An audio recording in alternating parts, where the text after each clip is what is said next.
All right. What do you say there, Michael? Let's start. Let's We'll get her we'll going. turn down this music that seems to be so divisive.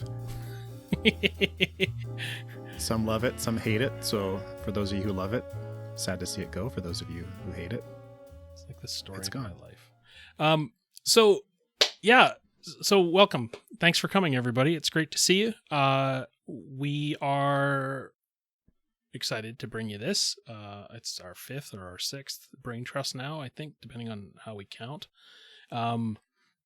The thought here, I just want to say is a little bit of an introduction before we go through the sort of boilerplate, is that every time we put on one of these, Michael is always there in the background, or he's there helping form this up, as is Kate. And we tend to get into these long conversations about the topic, and we tend to bounce ideas off each other, and we come with very differing experiences and very different experiences and viewpoints. Anyway, I thought, why don't we do something different here and have this conversation right up front? And we're going to try this today because we're going to be inspiring you to try a few different things in your own virtual interactions. We thought, hey, let's take a dose of our own medicine, and we're going to try this for a change. So welcome, Michael. I'm really happy to try this with you. Thanks, Tim. Glad to be here. So let's go through a few of the ground rules, and so everybody knows what to expect. Okay. Great. We're going to go through these, a little bit of housekeeping, then we're going to get on to what we want to cover. And as we considered this topic, there were 4 areas that we thought were really standing out to us. It's intentional interaction in a virtual workplace, virtual workspace. I think that's a big one. We want to talk about value versus presence. We're going to always get into psychological safety and trust because it's the basis of excellence in any business or group. And we're going to talk about some tools that you can use and leave you with some things that we're going to hopefully give you some ideas of how to bring some fun into the workplace and really bring people together. There's a bit of we've got a door prize planned. It's a little bit off our standard of offering a book that we enjoy, namely because we can't find any books that are being written yet that are trying to broach this subject of what is the leader's role in this new virtual workspace as we go into the future, because it's not going to be what we thought it was, and this is really an emerging area. So there's The lots instant classics haven't been written yet. That's right. Yeah, we don't have any. We're flying solo on this one. No, I mean, there's lots of great thought going on in this, but we're going to try to bring this together for you and teach you what we've learned so far. So yeah, I hope you all are down with that, and I hope that's going to be a good source of value for you. Michael, why don't you tell us about Chatham House rules? So these are the rules by which we govern many of our webinars. Now we do post them to YouTube, which is why we try to follow the replays.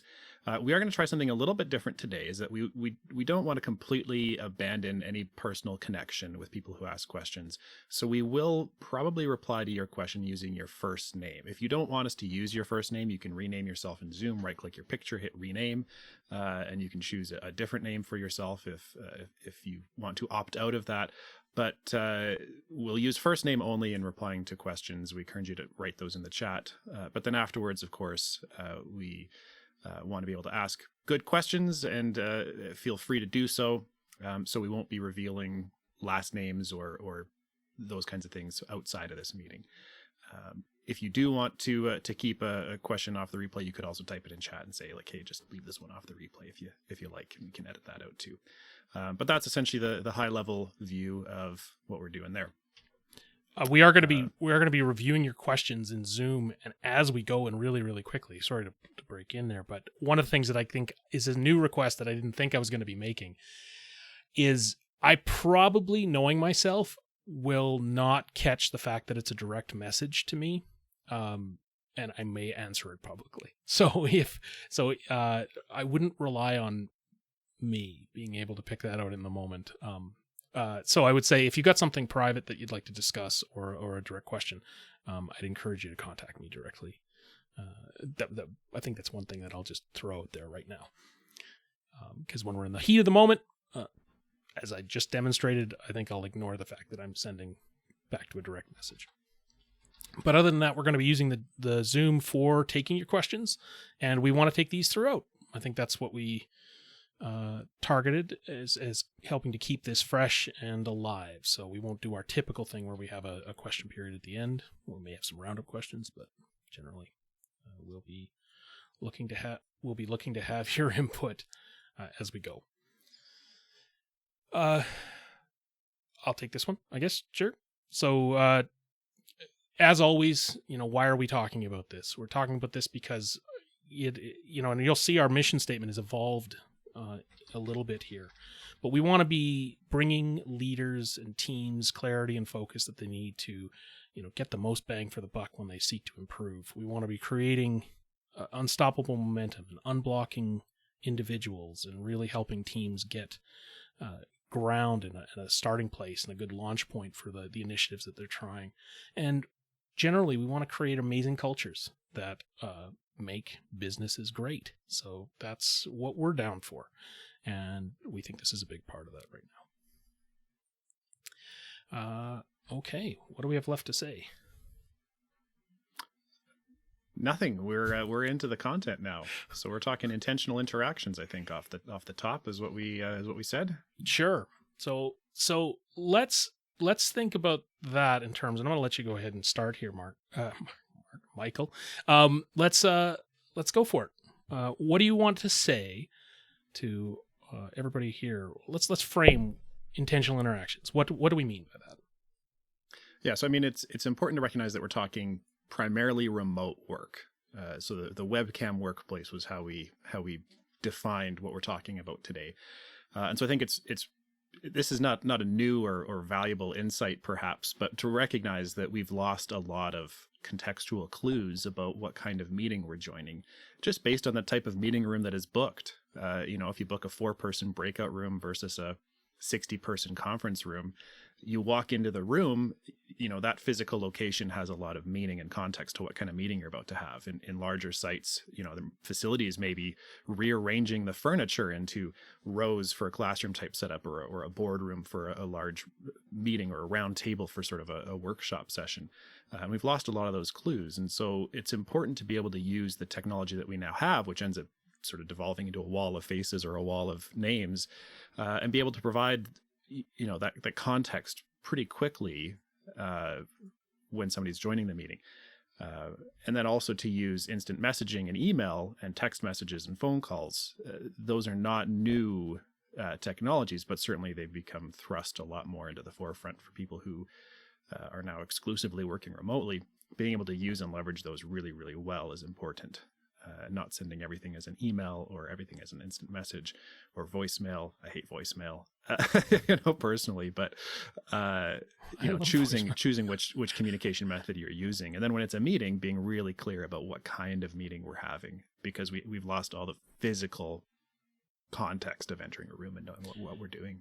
I mean, we're going to talk about this a little bit later, but one of the interesting wrinkles here that we're seeing and what I'm hearing back from a lot of leaders is, and it's associated with the fatigue, is that everything now has to be scheduled. It's not like you can have an accidental run-in with somebody. And so, I mean, because we're having to schedule everything, we have to be very cognizant that suddenly everything feels like a meeting, even if we typically wouldn't have had it be a meeting. And then when everything is a meeting, to your point, what type of meeting is it, and are we being clear on what we're here to do and what role everybody is going to play? So that, for me, the meeting fundamentals that have been around for a lot of years are really factoring here. We have to be clear. We have to be articulating why are people there and what are they doing and what are you expecting the outcome to be and how is it going to be organized and what's the type of interaction that we expect from others.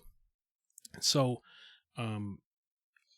really being clear on what we're trying to do. And I tend to focus on, I'm finding myself getting caught up in this because I tend to focus on all interactions being meetings. But as we've talked about, that's not the case. Sometimes we're not talking about a quote unquote meeting where we have an agenda. We're talking about an interaction.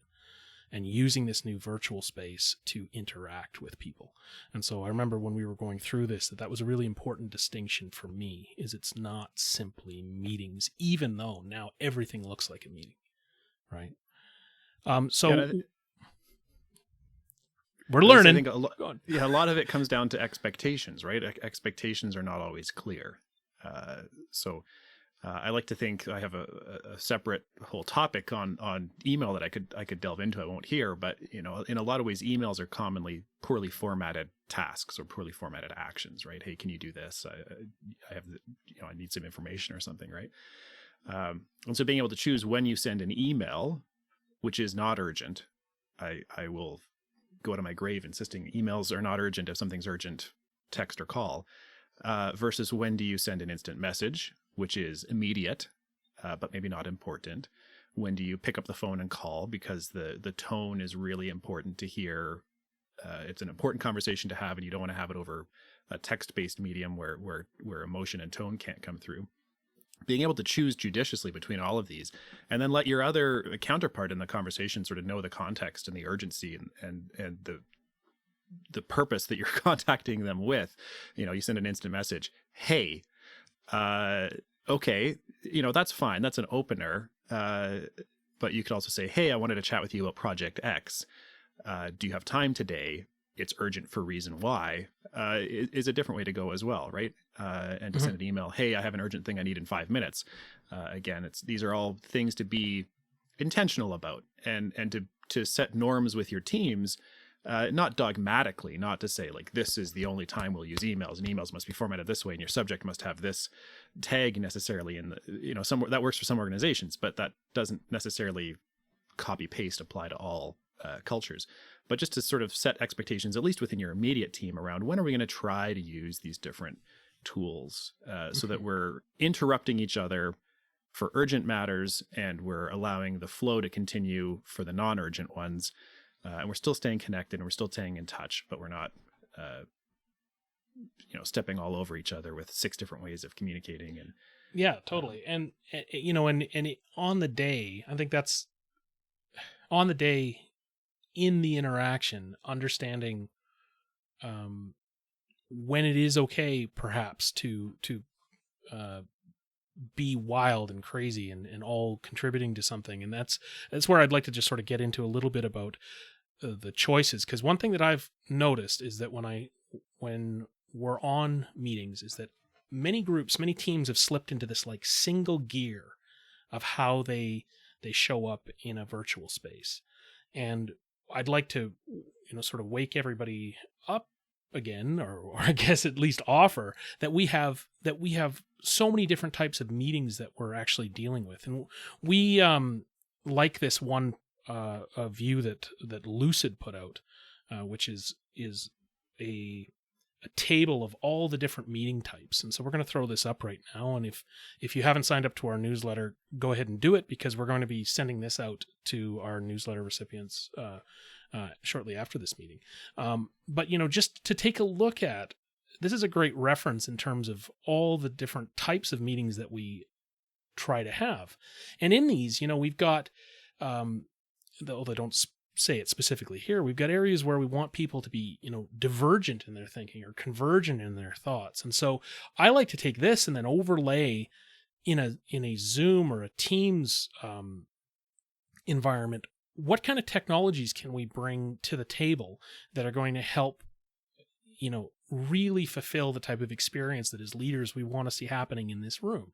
And so, we've got a lot of different options. On Zoom alone, we've got virtual whiteboards we can use. Google has a product called Jamboard. I know that I've added a tablet to my, tool set here so that I can draw.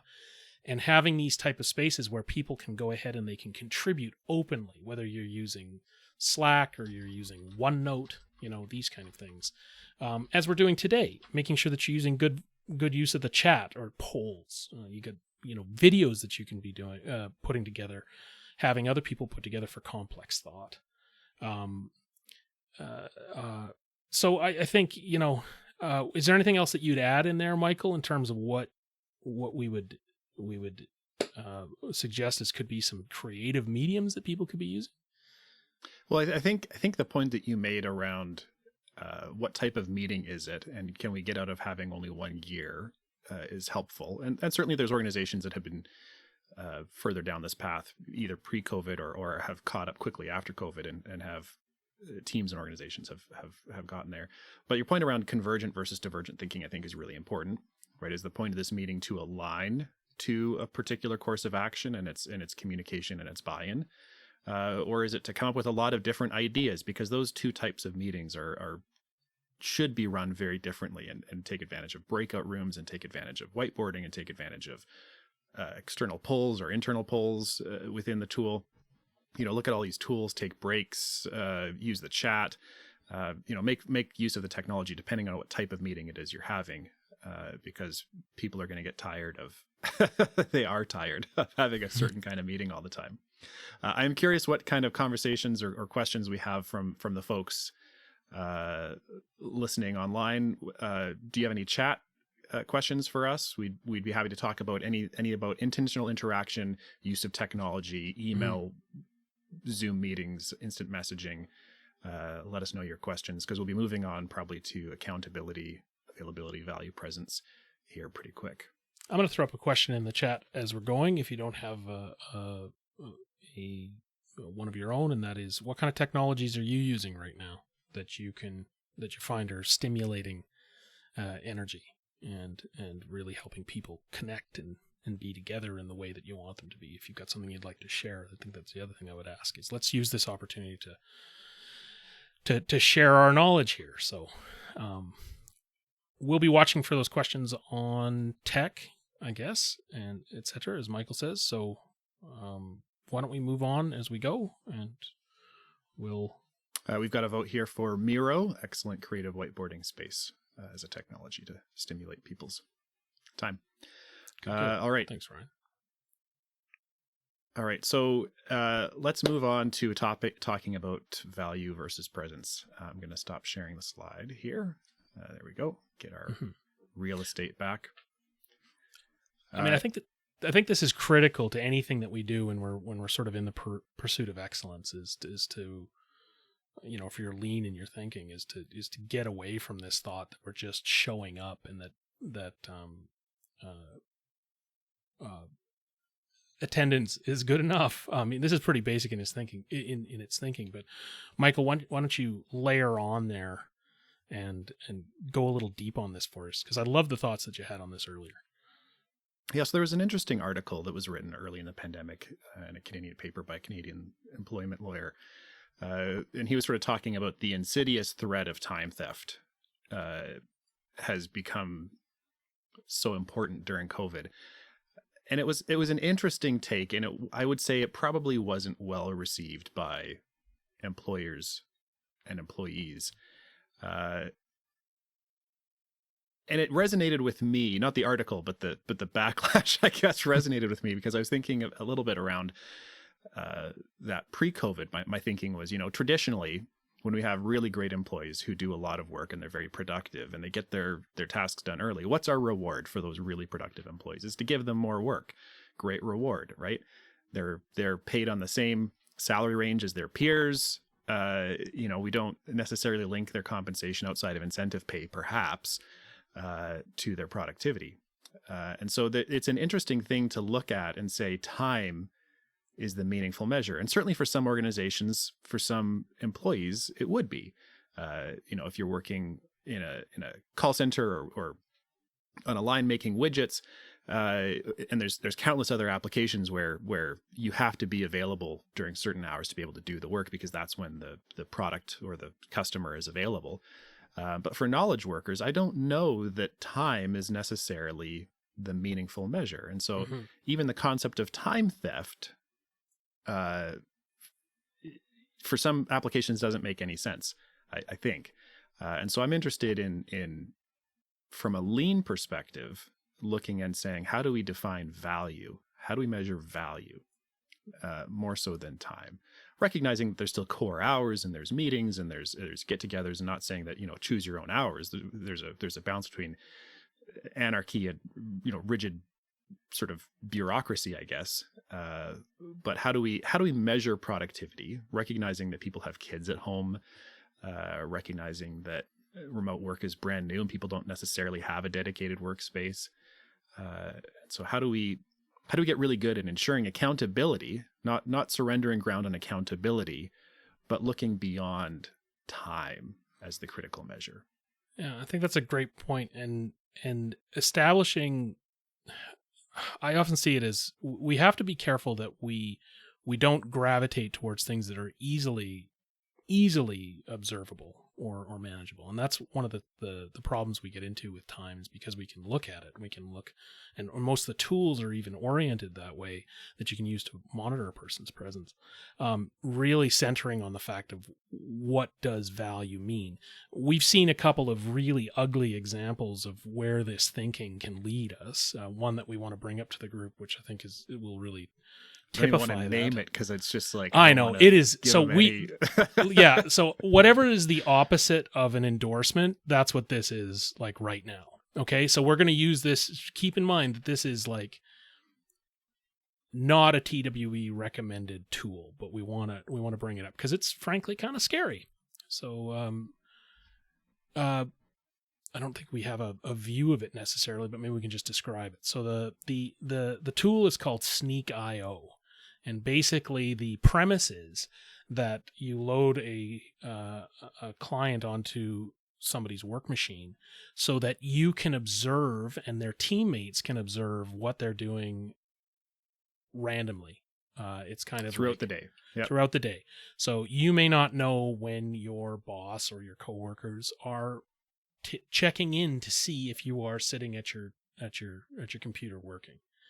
So the premise is that it creates a wall of faces that are snapped at random intervals throughout every day. So you can have your wall of your coworkers over here, and you can see their faces, and so is off to get coffee or do a bio break or something, right? But the captures are captured randomly and without your consent or awareness throughout the day. And I understand how they might have looked at this and said, this is a goal and we're well-intentioned to create the missing, presence of your coworkers within the alternative within the of looking down the desk row and seeing your coworker's face. Wandering around the office and saying hi, yeah. Right? But I think the thing that misses out is that we're sort of invading people's homes a little bit right now. The people who didn't sign up for remote work, aren't equipped for remote work, now have a laptop on the kitchen table with, a free-spirited 3-year-old running around in the background, or a pack of pets, you name it, right? And so I think that organizations have started using that. There's been a couple articles written on this, right? But organizations are investing in surveillance software, mm-hmm. Are tracking their employees without cause, I would say, in some cases, right? And so we for a long time have had the ability to monitor employees' web usage, for example. That usually would not be done arbitrarily, right? It would be done as part of an investigation, and HR teams have a great process for launching investigations into inappropriate use of company resources or time. And so I think we need to consider that within COVID as well, is do we have cause, or is this just a latent mistrust of remote work? And mm-hmm. do we think employees are fundamentally good, or do we think they're fundamentally trying to cheat us at every opportunity? And so I think that the counterpoint here is as well, my concern, having led teams earlier in the pandemic, was around burnout as a risk as well. When we don't have boundaries between our home and office spaces, there's a risk that people are spending too much time at work. And that's just as invisible. We can measure output. We can't measure time as easily, short of surveillance options. And making sure that employees are practicing good self-care, I think is just as important, if not more important, during the pandemic, to make sure that you're empathetically reaching out to your employees and saying, how are you doing? Are you unplugging? Truly? Eye strain is on the rise. People are spending all day looking at screens. That's the only way they interact with their, coworkers, customers, suppliers, etc. Then they go home and they look at screens. And so eye strain is on the rise because people are not unplugging. Well, So I think that's an important thing to look at too, is there are extremes here. And we're not saying give up accountability. We're just saying time is not the most important thing to measure. Yeah, it could be a pretty bad measure. And I mean, and the interesting thing here is that these tools can offer us a real opportunity if they're used correctly all the time. But the problem is that there's a big gray line, big fuzzy line with what would be, good use versus, inspire the wrong behaviors. And one thing we're seeing here is that HR policies generally around this stuff, they're just simply not keeping up. They're not adapting fast enough to really consider what it means to use a suite of tools like this. And I look in the chat here, and Jamie's just offered a really interesting question. How do we bridge, flip or change that notion of invasion to be a positive if we're talking about a virtual Gemba walk or a go and see? And, so Michael, I know you and we've worked in places where we have cameras set up so that we can remote monitor what's happening. And I know many of the people on the call here today have these on construction sites, and they have these on, where they can check in and they can see how things are going. Let's ponder that for a minute. What's the difference between Sneak.io and having a remote cam set up that you can pan over a work site or a shop floor? Yeah. It's a great question, and I love, for those who aren't necessarily familiar with the Gemba walk, because it's kind of obscure lean Japanese terminology for some, right? It's essentially go see. The Gemba is the place where the work is done, and so if we're going to the Gemba, we're going to the place where the work is done, and there is no place where the work is done for people who are working predominantly from home. It's done everywhere and nowhere. And so that's a great question. I think if we look at this from a lean perspective, right? There would be a conversation about metrics, I would see being one conversation. And I think a conversation around coaching is another conversation, because collectively the work is done digitally through tools like Zoom or Slack or Teams and their suite of instant messaging and OneNote, et cetera, Microsoft Project. And so I think there's a conversation here around coaching, reaching out to your folks individually and saying, hey, what's the target condition? Where do we want to get to? Where are we? What are you trying next? One-on-one is not a substitute for the Gemba because it's still one-on-one, but being involved in having touch-base meetings, updates from people who are working on similar projects together, would be one poor substitute. I think another is to look at metrics. Cameras are one thing, but the thing that I'm most interested about, are we meeting the metrics that matter? And being careful that we don't want to surrogate or replace strategy with metrics. Mm-hmm. On the topic of time theft, there's no corporate scorecard that looks at how many seats were in chairs at the end of the workday, how many butts were in chairs at the end of the workday. That's not the metric we care about. We care about EBITDA, or we care about customer satisfaction, Net Promoter Score. There's a number of things we care about, but percent of butts and chairs at the end of the day isn't one of them. So what are the things that we're measuring, right? And measuring the process and its outputs, as you say, I think it's a good point to say we can't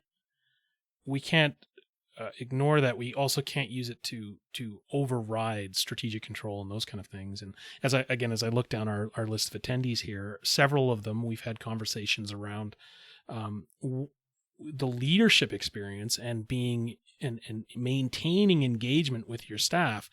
Also is not necessarily, I see metrics on one end of that scale, but the other one is those little moments, those conversations that you have every day, those tiny, almost informal coaching moments that we can have that aren't metrics driven, but are more, answering small questions or just steering people in the right direction, are also really important. And if we view the virtual experience as not only being shy on good observables and metrics that we can use, but also now suddenly we have to schedule everything, and so those little interchanges, those little opportunities to make a difference in a person's life are, they're not naturally there. They have to go out and you have to seek them, which I think brings not only the value we're expecting from others to be top of mind before we start doing roll call and just looking at, are you here today? But we have to also reflect then on the value as leaders that we're bringing into the mix. and our opportunities to mentor and coach, which I think is a great segue into, let's talk a little bit now about what creates psychological safety. Well, before we go there is okay. one last thought I wanted to go on Gemba, right? Is when you're doing a Gemba walk, pre-COVID, if you're doing a Gemba walk, there will be a perception, there can be a perception of being invaded in a physical Gemba walk as well, right? If you have a bunch of out of touch suits from the ivory tower coming down to the factory floor to sort of wave the corporate flag and say, hey, we care about you, and they walk around with clipboards, ask a couple questions and leave, that will not feel great to employees. So the same way that Gemba walks can be done well in person and not, they can be done well virtually and not. And I think it's coming from a place of curiosity and a place of humility and a place of support. We're here to learn and we're here to help.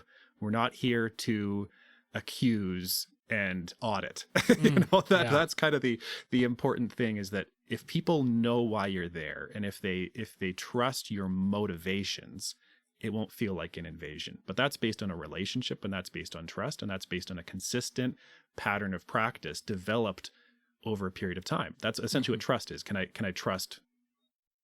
Can I predict what you're going to do next? Is sort of a very simple definition of trust, right? And so I think if people know you're coming from it to help them, to coach them, to provide them support, it doesn't feel like an invasion. That's a great place for me to plug one of our very first session, which was Unstoppable Unity, right? Where we talked about that model of, showing up logically, authentically, and with empathy, and why that's really important. Were there any other questions on the topic of value, presence, availability,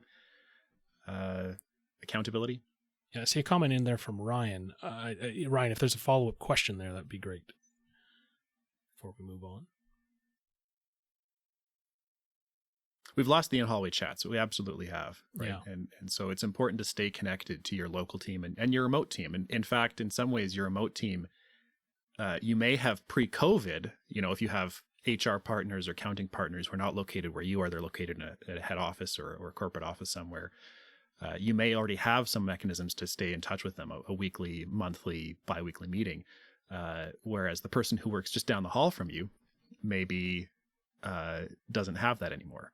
And you're not working on related projects or different teams, but there still is that camaraderie element that can be lost. Yeah, and I'm going to call out that term that you're using there, intimate business, for those of you following along in the chat. I think that's a great term for this, because that's what it is. I mean, it's we don't think of it this way, but when we're in the office, that's an intimate dance and interaction with people. And there's a level of trust and my kids right now, they're complaining about their dance classes because they're not online. They do not have they're not in person. They do not have an intimate interaction with the other students in the class or with the teacher. And so all of those signals are out the window, and all of those reinforcers of pride and fear and everything that's driving them forward to perform aren't there. And we've lost a lot of that. This is a filter. This interface is a filter to those things. And they do put up barriers to trust. And I think now I'm going to go for the segue. So what can we do to build? Go for it. What can we do to create this psychological safety and trust, and bring back a measure of intimacy in all of this? So let's perhaps start there. Michael, why don't you? Please. So I think leaders have to model this, right? I think the most important thing is to practice what you preach, and I mean, I've long felt this. We're all befeeling this right now. Leadership visibility is a really important attribute of being an effective manager, right? Being a visible leader and leading by example. That was important pre-COVID.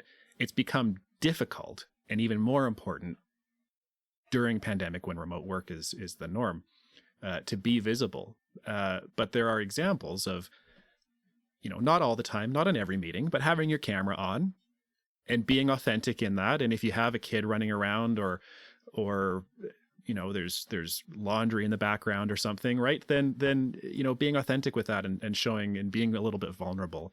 I think also helping to encourage your staff to use your staff, maybe in some cases your leaders, to really take full advantage of technology. Mm-hmm. For a long time, corporate directories have been neglected. Keeping your email address, your phone numbers, your picture updated in the Outlook Active Directory or whatever your organization uses. There's a number of cases you'll email somebody and you'll just see a blank silhouette back and forth, them and you. Keeping those things up to date can really help improve a sense of connection, where you can put a face to a name for somebody who you've never met remotely, but especially now for somebody who is even local to you, but they're working 3 subdivisions over, or the other end of the city, kind of a thing. Those kinds of things have become really important to really focus on corporate directories and being able to put faces to names, even if it's not a webcam in a meeting. Foster those connections. We can certainly see in our work that where the lack of an org chart, even, or something along those lines, where they're not established, creates a barrier to people understanding why would somebody perhaps be in a room. Why are they there? Why are they here in the first place? Organizations spend a ton of time looking at where does everybody sit. Yeah. Should we put all of the product engineering people together, or should we put each person by product with the marketing people and the other support people and the accounting people, whoever, in pods by product line? And all of that thought around office moves and where should people sit is out the window. Yeah. Nobody sits together anymore, and we can't actually figure out how somebody fits just by their physical location in an office, right?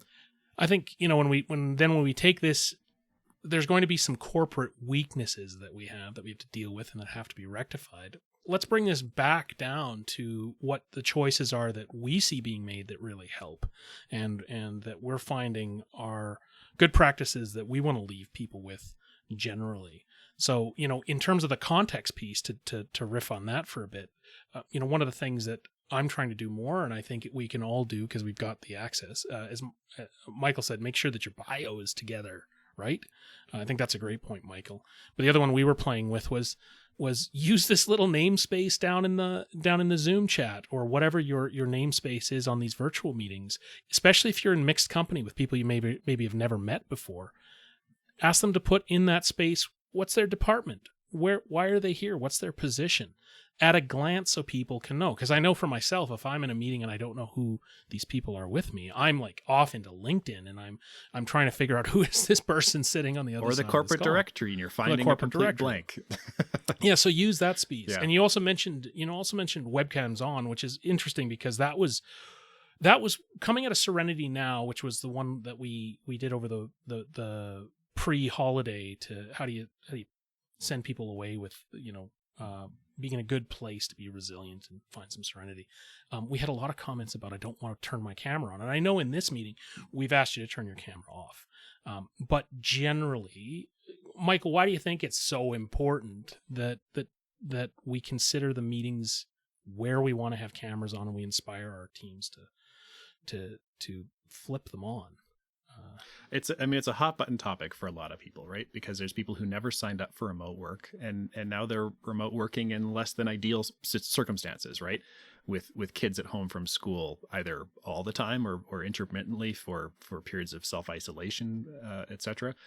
And so there's this challenge of, I know people who have started jobs during the pandemic and have never virtually or in person met their entire peer group, their entire manager group. We're seeing this more that and more. work with them.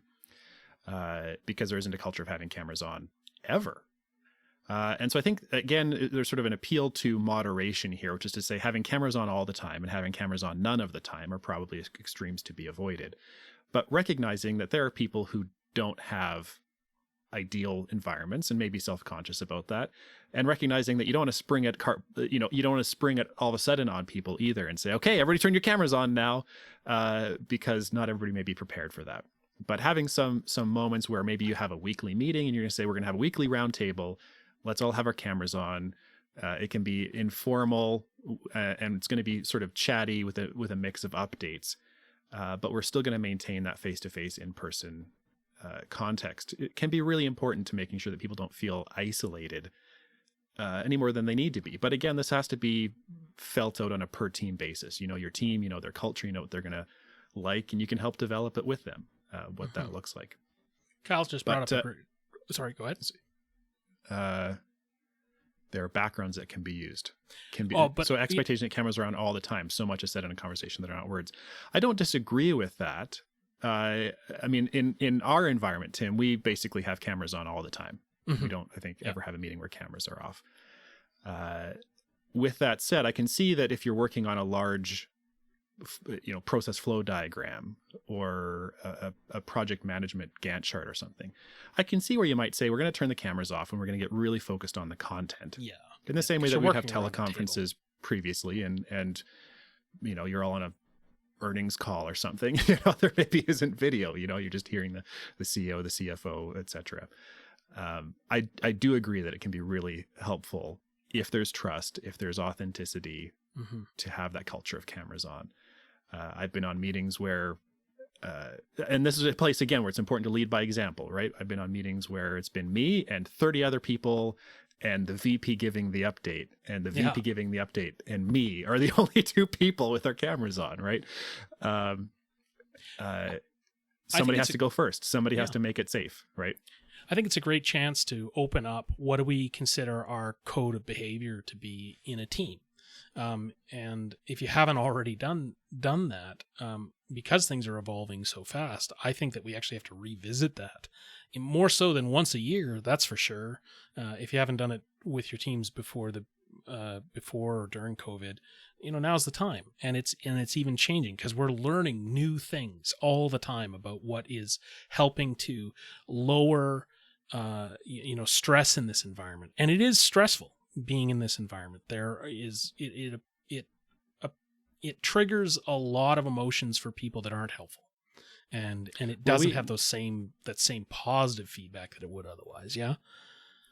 We have a connection in common, right? Who relayed a story on LinkedIn about how her father was about to quit his job because of the expectation of technology that was suddenly enforced on him. That was not something that he had any desire in doing. Was to have to set up a laptop and figure out how to join online meetings. It was such a barrier and a burden that he was saying, it'd be easier to just not have a job than to have a job that requires me to learn all of this stuff and be competent at it when it's so far outside of my comfort zone. It's so far out of the required attributes of how to do my job. This is this new layer that's been enforced on me. And I think it's important to be sensitive to people who, for various reasons, either comfort with technology or comfort with putting themselves out there on camera. It's not something that comes naturally to everybody. I think we have to be very self-conscious. Turning off your self-view was something we heard around Serenity Now was a suggestion, right? Turn off your self-view so you're not looking at yourself, getting self-conscious about what you look like. It's necessary, I think, for us to reconsider a lot of the past norms. One of the ones that I had to get really used to, or at least, if you were sitting around a boardroom table, you wouldn't want people necessarily having a lot of sidebar conversations. But especially when we're in larger groups, you need to maintain energy in a group. And so having a healthy chat dialogue going on where people are passing notes, I prefer if it's out in the open, but people are engaging with the subject or at least keeping themselves, thinking through it. So you have this entire conversation going on over in the chat. I don't think is just not harmful. I think it's very, very healthy in many instances to keep people engaged and thinking and being creative. And so, whereas before, I think that was something that in a year and a half ago, we would think was very detrimental to have sidebar conversations. I think we actually have to maybe welcome some of those things in. And I know that you think quite a bit, Michael, around, boardroom behaviors. I want you to bring up your point about when we're conducting these large sessions and we have just give us the one about the boardroom and your caution around meeting everybody having a camera, that one. Oh, sure. Yeah. So, I have absolutely. I've worked in distributed organizations that have offices in different cities or in different provinces, different states. And a meeting that I think we've all commonly been on in that circumstance is, there's a group of people in a meeting room that's the web conference or the teleconference meeting room. So you have 6 or 20 people in that room, and there's a webcam and there's a TV, and they're all around a big table. And then you have the 3 people who are dialing in from this city or that city or this remote region or that remote region, and they're the one person there. And so they're dialing in from the one meeting room there that has that capability, or right from their desk. And it creates a big imbalance in access to the conversation, because the people who are in the room together are able to converse normally. And the people on the phone maybe can't even hear because the Polycom system isn't working, or the whatever system you happen to have. And I don't mean to diss on Polycom; it's ubiquitous, not bad. That's just not working. And as a remote attendee, you can get sort of self-conscious after time, saying, I just can't hear, because it ends up feeling like it's a problem with you, and it's actually a problem with the technology and the adoption. So there's two things that can be done in that circumstance. One is to have somebody who is either the liaison for the remote participants and checking in proactively with the people who are interacting remotely. Hey, can you hear us? Is everything okay? Are the slides coming through? The whiteboard that we have over here in physical whiteboard, or the Post-its that we have up on the craft paper, can you see those? Are you able to interact effectively? The other option that I think is even better than that is that if you're having a meeting with a group of people, don't have anybody in a boardroom. Have everybody from their desk or from their remote office dialing in using their own technology, their own audio visual system, and level the playing field. Even if you have 12 people in the same office, have them all dial in from their desk remotely. And it really helps to ensure that you don't have sort of these second-class citizens of people who happen to be remote. Yeah. I think we will want to move on to fun and morale. The fun stuff. Not that it's not absolutely important, but we'll have 8 minutes to talk fun and morale. Are there any other comments or questions on this topic? Cameras on also gives people a reason to brush their hair and put on a clean shirt. That's a great comment. That helps with mental state working at home. It's the same reason that people give advice if you're doing a telephone interview, dress up for it, because it does change how you think about comporting yourself in that interview. That's a great point. Mm-hmm. Yeah, absolutely. Thanks for that from the chat. So we talked earlier about how the fact that we've lost these opportunities for casual interaction and for for these intimate moments, as Ryan, I think, really. Yeah, that was a great point. Yeah, it's a great way to put it. But we're potentially looking at losing Stampede breakfasts, so we're all sort of hopeful for those. But you don't have birthday times, and people are feeling like they don't have that thrum of the office, that sort of silent piece, and this is something we're all missing. So, we wanted to take you through a few of our tips and some tools that you might want to consider, so that you can begin to broaden your toolbox, and we can start to bring back the some of the senses of community. And I know that many of you are already using some of these, so hopefully that we're gonna layer in on top of that. So, given we've got 7 minutes now, let's think about where we would like to start. Maybe some thoughts on how about we go with just rapport building first? How does that sound? Yeah. I think it's great. I mean, I've worked for organizations where if you were a leader of people leaders, you were evaluated based on your ability to build rapport. And so there was an expectation that a meeting must not be exclusively down to business all the time. That there should be some time spent within a meeting building rapport among each other, right? Talking about the weather or this big sports event over the weekend or something, right?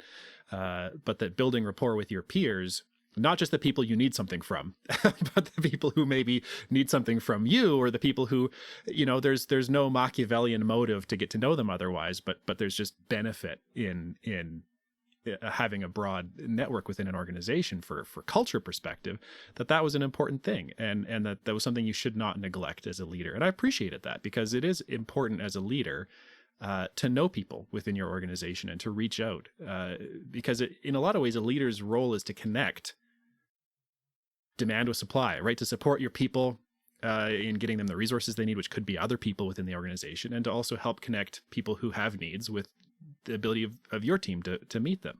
And so the broader your network, and the stronger your relationships within your organization, I think directly correlates with how effective as a leader you can be. Mm-hmm.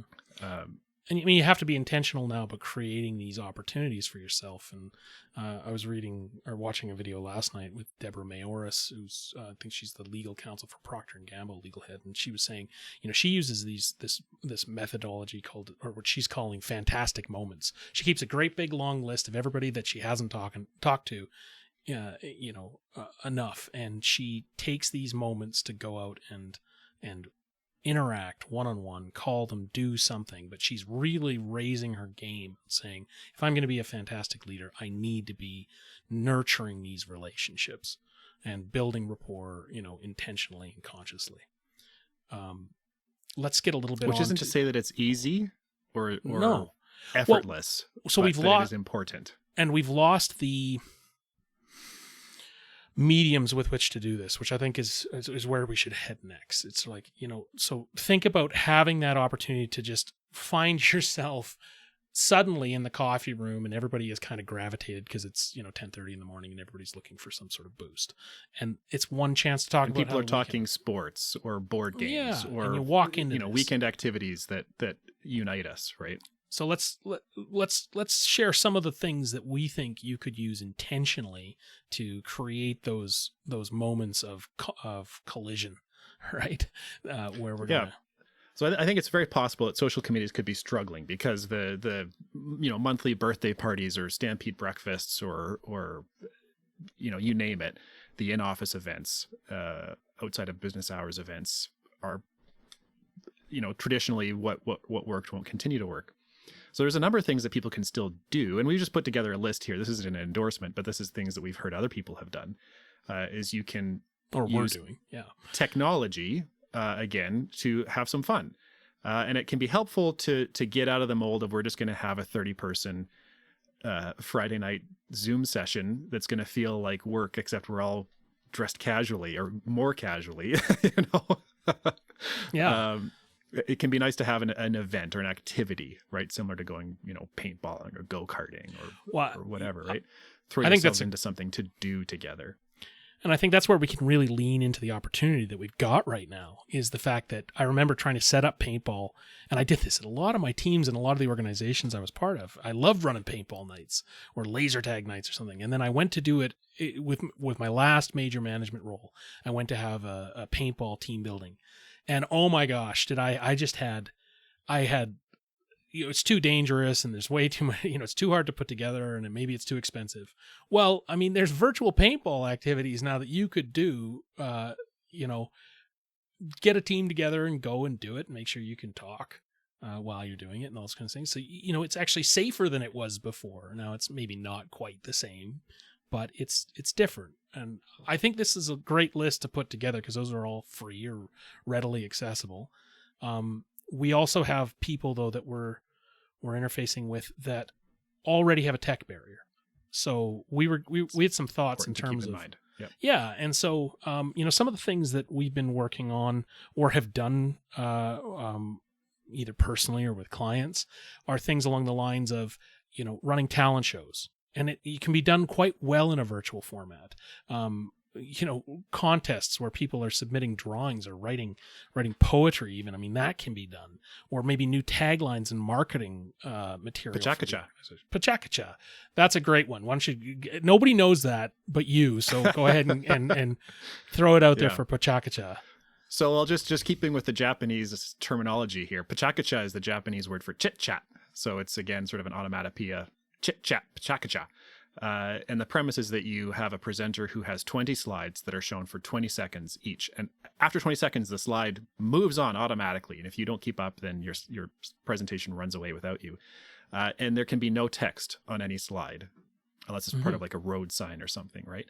And so it's a very light and breezy way to do a presentation. And we've done this in previous organizations where we had volunteers from our team give talks, Pachakacha talks, on any topic they wanted.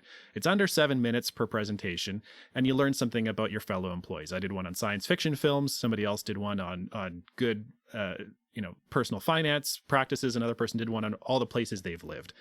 And it's a great way to learn about your employees. Not everybody's going to be open to it, but people generally like at least watching and listening to other people do this. And then it's important to reward, and give credit to the people who take the risk and do it. but it's accessible. People, if you use PowerPoint during your regular day-to-day work, creating a slideshow with 20 images that have an automatic advancement after 20 seconds is something that either people can figure out or can be rather quickly helped with a template or something. And no good reason not to do something like that, because it ticks all the boxes. It raises one thing that, I want to make sure I get a jab in for this. I'm really excited to start doing role playing for the people that don't want it to be tech focused. Playing tabletop role playing games, Dungeons and Dragons, these kind of things with teams is a great place to put them into a space where they have to think through a problem together that is not business related. I'm a big proponent that I think this is going to be the way that we should have this as part of the interview process. Is we should be doing tabletop role playing games with people to see how they actually act under stress. But it's also a bit escapist. And then I think, well, it doesn't have to be. I mean, there's a healthcare simulation game that's very common. It's Sure. tabletop, and it's around how do you manage a virtual physical hospital, right, where you have Yep. cubes representing patients. and we've And both it can be really helpful in teaching people how to think sure. about a problem beyond just their own little silo. And we both played role playing games, or at least plan on paper tabletop games with people when we're doing lean exercises, supply chain and value chain. We do beer game, we do all those kind of things, which are quite a bit of fun. Which I think whiplash effect is especially prevalent during COVID right now. The bullwhip effect we've seen. The bullwhip effect at play. Yeah, absolutely. And this, I think this brings sort of a good point to the final point, because we're a little over time here and I want to get to the door prize. Is if you're not convinced about the gaming things, if you're not convinced about setting aside simple, fun, non-business related, because I know that there's lots of people that we work with that business is business and we need to keep it business oriented. I think you can still develop these relationships and this playtime doing it in a business themed way. One of the things we've done now quite a bit, and we're going to be doing more of, is watching movies, and there's technology that allows us to do this. Teach through movies, have teleparties, pick your movie well, have a curriculum in behind that leads to thought and work, and that's something that I think is a great way to teach, and it's something I really enjoy doing. Skills sharing, just getting people together that can teach one another, leading their own lunch and learns. And if you're feeling quite quiet and introspective, call it your favorite business book, and then have a bit of a book club. Those can be fiction, but they could also be nonfiction just as easy. So there, I just sort of blitzed through the last few points that I wanted to cover. Anything that you wanted to cover before we move on to the door prize that we wanted to give people here? So my closing thought would be around this Gallup study that I saw. It said the 4 needs of employees, and it was specifically during COVID, which we're still in, right, was around that employees need trust, stability, compassion, and hope from their leaders.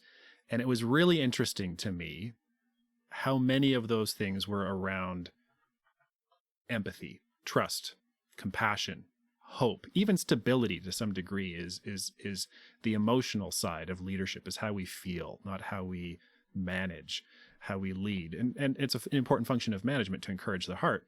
But I think that's really important to remind leaders right now is it's not about doing all the right things. Mm-hmm. It's not about getting it perfect. It's around, do your employees know that you're in their corner? Do they know that you have compassion? Yeah. Do they know that you are trying to provide hope even when things seem not as ideal as they might be? Do they know that you're trying to provide stability in unstable and ever-shifting times? And so the approach really, really matters. Really matters. Yeah. That's the point that I would lead with. Is it's not about using technology perfectly. It's not about having the perfect social event for your teams. It's about people knowing what you stand for. Yeah. And demonstrating that in a way that they can feel. And that they know what they get with you. And it doesn't mean you're not going to make mistakes either. You're going to get it wrong. And that's okay, right? We're in uncharted waters here in many ways. And it's the time to innovate and get a little bit creative, because you're working through the nebulous. This is new. We haven't found excellence in this space yet. And we will likely never go back to the typical office work environment that we thought we had. because there's just too many factors now at play, and we've opened too many cans of worms in a good way, right? Let's talk a little. Choose your new normal. Choose your new normal. Plug. We'll have that video show up right here. Choose your new normal. Yeah, then editing, we'll put that right about here. Okay, so I think it's a good time to reflect on how you're on what your meetings are like, how they're driving this feeling of trust. Practically, how efficient are they, and how are people finding their way? And so for years, and this brings us to we were going to offer a book, but we don't have an option for a book for you. So we were trying to think, what could we give away that would be of value? And we've decided to take a chance and throw a bit of a service offering on. This is a cartoon I drew like back in 2009 around, what does it take to actually tune up a boardroom, to tune up a team and their meeting habits and how they're doing. And some of you online here, I know that we've actually done this work. So, I've engaged or had people that work for me engaged somewhere in the order of 380 teams in this 36-point meeting tune-up. And very simply, what it is that, we want to, or I would like to offer you the chance that I will come in and I'm going to join a reoccurring meeting of your choice. It can be up to 3 hours in length. We're going to take an extra hour afterwards for you and I, if you're the leader of that meeting, to debrief, but in the meeting itself, we're actually going to work with the meeting attendees to implement immediate, quick wins, changes, so that you can be getting more value out of your meeting. And this framework works in a virtual setting as well as it does in a live setting. So it's a great time to do it. What I would like you to do is I'd like you to email me if you're interested in this.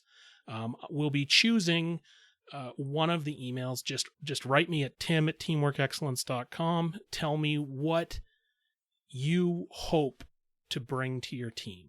What is the hope that you have for your team meeting? What are you aimed at? And then we're going to pick from those, and you're going to, and I'm happy to come out, and we're going to be doing this work for you gratis. So that is the door prize for today. I'd also really like to understand if you think that that's a valuable door prize, or if we should stick to books. So, with that, if you're watching the replay as well, don't hesitate to get in touch if that's something that interests you.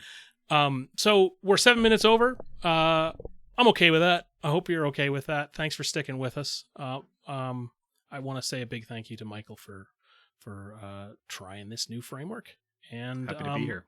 To all of you that are there in the chat, if I haven't had a chance to say thank you, and I hope we see you soon. So join us for the next Brain Trust when it's announced. We don't have it on the books yet. So all the best. Have a great day. Thanks, everyone.